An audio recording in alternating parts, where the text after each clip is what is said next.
Good morning दोस्तों, मैं आपका विज्ञान शिक्षक रवि आपका स्वागत करता हूं आपके अपने चैनल बैक टू स्कूल पे। आज की हमारी वीडियो जो है वो directorate of education GNCT of Delhi द्वारा दी गई विज्ञान विषय पर कक्षा 10वीं पर बनाई हुई वर्कशीट नंबर 12 पर हम वीडियो जो है वो बना रहे हैं, जिसका जो दिनांक है, जो डेट है वो है 31 जुलाई 2020।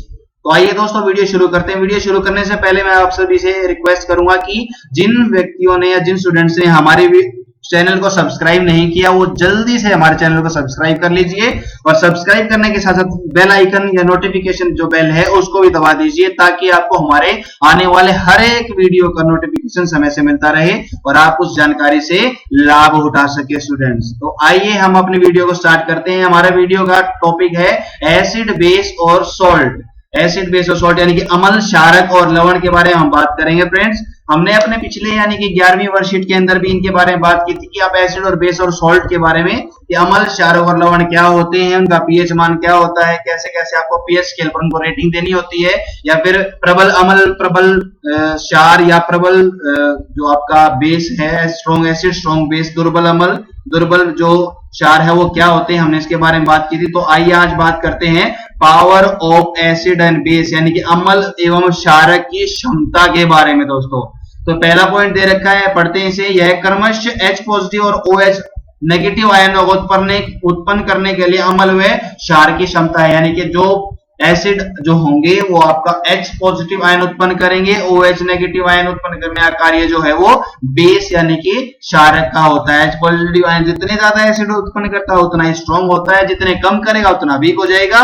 और अगर OH नेगेटिव यानी कि आपका OH नेगेटिव आयनों की हम बात करते हैं, तो OH नेगेटिव आयन कोई क्षारक जितना ज्यादा अगर उत्पन्न करेगा तो उतना ज्यादा प्रबल माना जाएगा, और जितने कम करेगा उत्पन्न वो OH नेगेटिव आयन कोई क्षारक तो उतना ज्यादा वो आपका दुर्बल कहलाएगा। उसके बाद दूसरा पॉइंट है, जो अम्ल यानी कि जो एसिड 100% आयनित यानी कि आयनाइज्ड होता है, पूर्ण रूप से आयनित होता है, वह अधिक H पॉजिटिव आयनों उत्पन्न करता है और उसे हम स्ट्रॉन्ग एसिड के प्रबल अम्ल कहते हैं दोस्तों। और जो अम्ल कम H पॉजिटिव आयन उत्पन्न करता है यानी कि पूर्ण रूप से आयनित नहीं होता या पार्शियली आयनाइज्ड होता है, उसे हम दुर्बल अम्ल कहते हैं, यानी कि वीक एसिड की श्रेणी में उसे डाला जाता है। उसके बाद हम देखते हैं नेक्स्ट पॉइंट, जो क्षार 100% आयनित होता है यानी कि जो बेस है 100% आयनाइज्ड होता है, 100% आयनाइज्ड हो जाता है, कंप्लीट आयनाइजेशन जिसका होता है, और अधिक OH आयनों को उत्पन्न करता है, उसे हम स्ट्रॉन्ग बेस यानी कि प्रबल क्षार की श्रेणी में रखते हैं दोस्तों। और जो क्षार कम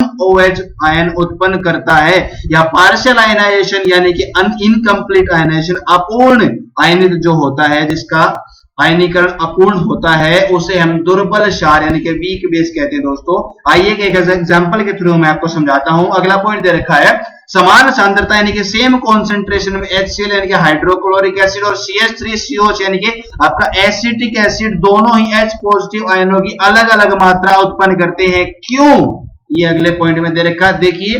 क्योंकि HCl यानी कि हाइड्रोक्लोरिक एसिड जो है वो पूर्ण रूप से आयनित होता है दोस्तों, क्योंकि कंप्लीट आयनाइजेशन अगर किसी चीज का होता है तो वह अधिक H पॉजिटिव आयन उत्पन्न करेगा और स्ट्रॉन्ग एसिड कहलाएगा। जबकि CH3COH यानी कि आपका एसिटिक एसिड जो है वो अपूर्ण रूप से आयनित यानी कि पार्शियल आयनाइजेशन उसका होता है, और इसी कारण से वह कम H पॉजिटिव आयन उत्पन्न करता है और वो एक वीक एसिड की श्रेणी में आ जाता है। इसी प्रकार जो क्षार 100% आयनित होता है और अधिक OH आयनों को उत्पन्न करता है, उसे प्रबल क्षार कहते हैं, यानी कि जो कंप्लीट आयनाइज हुआ और OH आयन ज्यादा मिले उससे, तो प्रबल क्षार यानी कि आपका स्ट्रॉन्ग बेस। और जो क्षार कम आयनित होता है या OH आयन कम उत्पन्न करता है, उसे हम दुर्बल क्षार कहते हैं। आइए दोस्तों अगला पॉइंट दे रखा है आपका टाइप्स ऑफ सॉल्ट यानी कि लवणों के प्रकार के बारे में। दी गई सारणी में लवणों के कुछ उदाहरण व उनके बनाने वाले या उनको बनाने वाले जो अम्ल व क्षार हैं उनको हमने बताया है। तो यहाँ देखिए दोस्तों, ये एक पूरा टेबल दिया गया है। इसमें पहले टेबल में लवण के प्रकार, तो उसमें उनकी प्रकृति यानी कि नेचर, तीसरे में एग्जांपल यानी उदाहरण दिया गया, चौथे में अम्ल यानी कि एसिड का नाम है, और पांचवें जो कॉलम है उसमें क्षार यानी कि बेस का नाम है दोस्तों। तो सबसे पहला प्रकार पढ़ते हैं। प्रबल अम्ल एवं प्रबल क्षार के लवण, यानी कि ऐसे सॉल्ट, दो salt which are made up of strong acid and strong base, तो उनकी प्रकृति क्या होगी, एसिड भी स्ट्रॉन्ग है बेस भी स्ट्रॉन्ग है, तो दोनों ही जब आपस में रिएक्ट करेंगे तो उनकी प्रकृति क्या होगी, उदासीन यानी कि न्यूट्रलाइज उनकी प्रकृति होगी। उसके बाद NaCl, जैसे उदाहरण के तौर पर आप NaCl को माने यानी कि सोडियम क्लोराइड या K2SO4 को अगर आप देखते हैं तो वो उदासीन प्रकृति के लवण कहलाते हैं। जैसे NaCl की अगर आप बात करें तो NaCl को बनाने वाला अम्ल जो होगा वो HCl होगा यानी कि हाइड्रोक्लोरिक एसिड होगा, और NaOH जो है वो क्षार होगा यानी कि सोडियम हाइड्रोक्साइड जो है वो क्षार का काम करेगा NaCl के निर्माण में। अगर आपको K2SO4 बनाना है तो H2SO4 यानी कि सल्फ्यूरिक एसिड दोस्तों आपका अम्ल का काम करेगा, और KH यानी कि पोटेशियम हाइड्रोक्साइड आपका बेस का काम करेगा। उसके बाद दूसरा जो प्रकार है लवण का, दूसरे प्रकार में हम पढ़ रहे हैं दुर्बल अम्ल एवं प्रबल क्षार, यानी कि जो एसिड है वो यहाँ पर वीक होगा और आपका जो क्षार है वो जो बेस है वो प्रबल हो जाएगा, स्ट्रॉन्ग हो जाएगा। तो देखिए एसिड स्ट्रॉन्ग है, बेस जो है एसिड जो है वीक है आपका, और जो बेस है वो स्ट्रॉन्ग है, तो यहाँ पर जो आपकी प्रकृति सॉल्ट या लवण की बनेगी वो कैसी बनेगी, बेसिक, क्योंकि बेसिक नेचर ज्यादा है दोस्तों यहाँ पर। जैसे उदाहरण के तौर पर Na2CO3 और CH3COONA, यानी ये Na2 जो CO3 है तो उसका निर्माण के लिए अम्ल हमने यूज किया H2CO3, और जो क्षार का प्रयोग हमने किया वो है NaOH सोडियम हाइड्रोक्साइड। और अगर आपको CH3COONA का निर्माण करना है तो वहां पर आपको CH3COOH यानी कि आपको एसिटिक एसिड का जो है वो प्रयोग करना होगा, साथ में क्षार का जो है वो प्रयोग होगा NaOH यानी कि सोडियम हाइड्रोक्साइड ही रहेगा वो। उसके बाद हम बात करते हैं तीसरे प्रकार का जो लवण का निर्माण है, वहां पर अब salt of strong acid and weak base, यानी कि प्रबल अम्ल एवं दुर्बल क्षार के लवण, मतलब यहाँ पर एसिड प्रबल है, स्ट्रॉन्ग है दोस्तों, और जो बेस है आपका वो वीक है यानी कि दुर्बल है। तो ऐसे में नेचर क्या रहेगा, प्रकृति क्या रहेगी उस साल्ट की, उस लवण की, क्योंकि अम्लीयता ज्यादा है दोस्तों, इसलिए तो नेचर है वो क्या रहेगा, एसिडिक रहेगा, अम्लीय रहेगा। तो उदाहरण के तौर पर हम बात करते हैं जैसे CaCl2 है, CaCl2 जो लवण है उसका निर्माण HCl हाइड्रोक्लोरिक एसिड और CaOH2 नाम के क्षार से हुआ है। तो यहाँ पर CaCl2 का जो आपकी प्रकृति है, नेचर हो, कैसे होगी, अम्लीय होगी। उसके बाद आपका दुर्बल अम्ल एवं दुर्बल क्षार के लवण, salt of weak acid and weak base, यहाँ पर क्या है, सॉल्ट जो है आपका लवण जो निर्माण हुआ है, निर्मित हुआ है, और उसमें एसिड भी वीक है और बेस भी आपका वीक है, तो यहाँ पर क्या होगा, दोनों की प्रकृति, जो सॉल्ट जो दोनों बनाएंगे उनकी उसकी प्रकृति कैसी होगी दोस्तों, उदासीन यानी कि न्यूट्रलाइज होगी। एग्जाम्पल के तौर पर NH4CO3 और H2CO3 यहाँ पर एसिड का काम करेगा, और NH3 जो है वो वहां पर बेस का काम करेगा। उसके बाद आइए हम जानते हैं इंपोर्टेंस ऑफ पीएच, यानी कि पीएच का महत्व क्या है, इंपोर्टेंस ऑफ पीएच। अच्छा, उससे पहले आप मुझे एक बात बताइए कि क्या होता है ये पीएच एक्चुअल में पीएच जो है ये एक स्केल है, हम सब ये बोल सकते हैं, लेकिन पीएच का जो पूर्ण एक्सपेंडेड फॉर्म है वो होता है पोटेंशियल ऑफ हाइड्रोजन, यानी कि हाइड्रोजन का कितना पोटेंशियल है किसी तत्व के अंदर या किसी एसिड और बेस के अंदर, वो ही पीएच मान या पीएच कहलाता है। आगे बढ़ते दोस्तों, यदि वर्षा का जल हम उसकी बात करते हैं तो वर्षा के जल का पीएच मान दोस्तों 5.6 से कम है, इसका मतलब वो क्या है, एसिडिक है।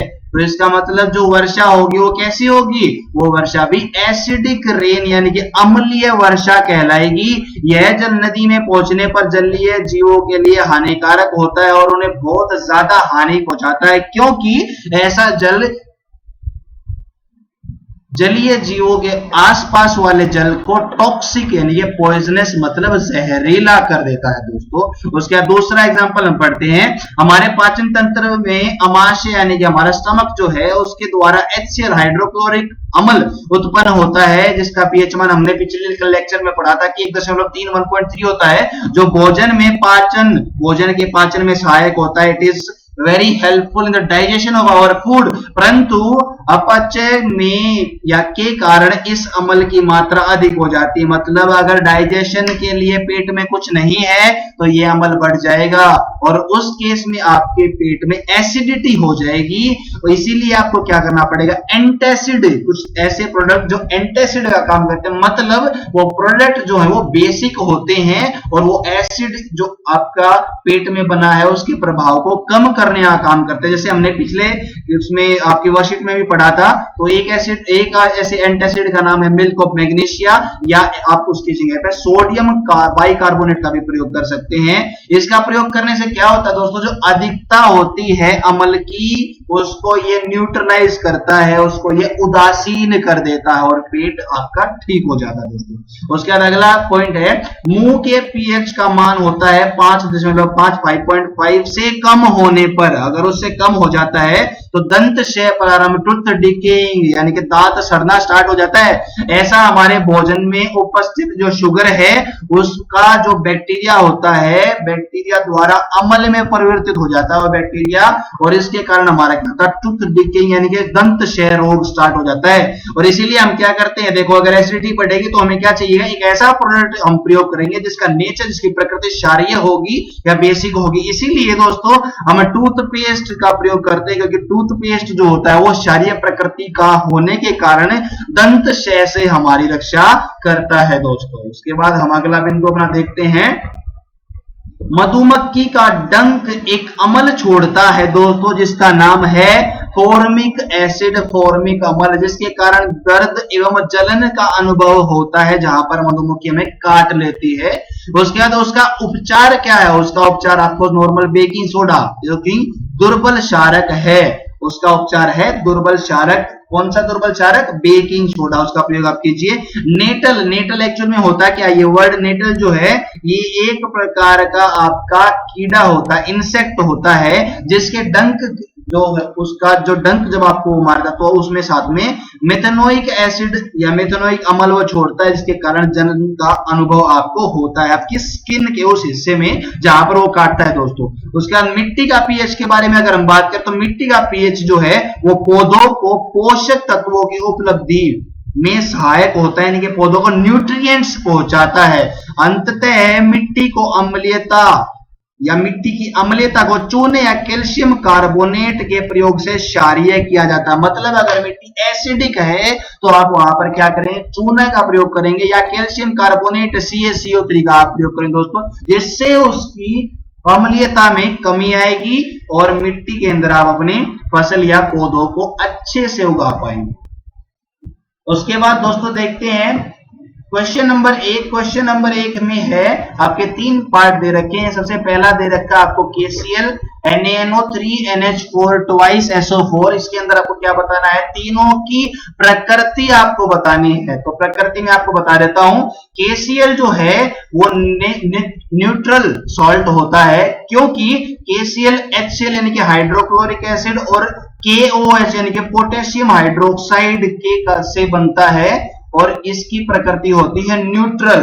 अब हम आगे बात करते हैं NaNO3 के बारे में दोस्तों। तो NaNO3 जो है सोडियम नाइट्रेट, ये NaNO3 जो है वो आपका HNO3 यानी कि नाइट्रिक एसिड जो कि एक वीक एसिड है उसके साथ रिएक्शन होता है सोडियम हाइड्रोक्साइड यानी NaOH का, जो कि एक स्ट्रॉन्ग बेस है।